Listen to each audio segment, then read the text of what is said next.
झारखंडमध्ये हेमंत सोरेनना भयंकर त्रास होऊन सुद्धा चांगली मेजॉरिटी त्या ठिकाणी घेतली. थोडा झारखंडच्या निकालाबाबत काय बोलायला?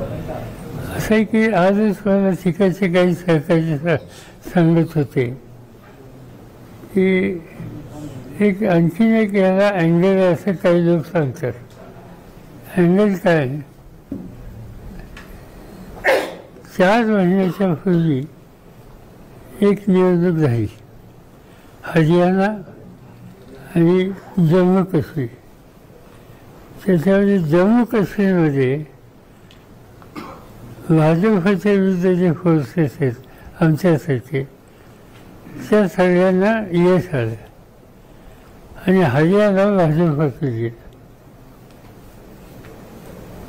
आता त्याच्यानंतर दुसरी निवडणूक जी झाली महाराष्ट्राची निवडणूक ही ठरलेल्या महिन्यापेक्षा 1 महिना लेट केली आणि ती लेट केली की झारखंडवर गेली.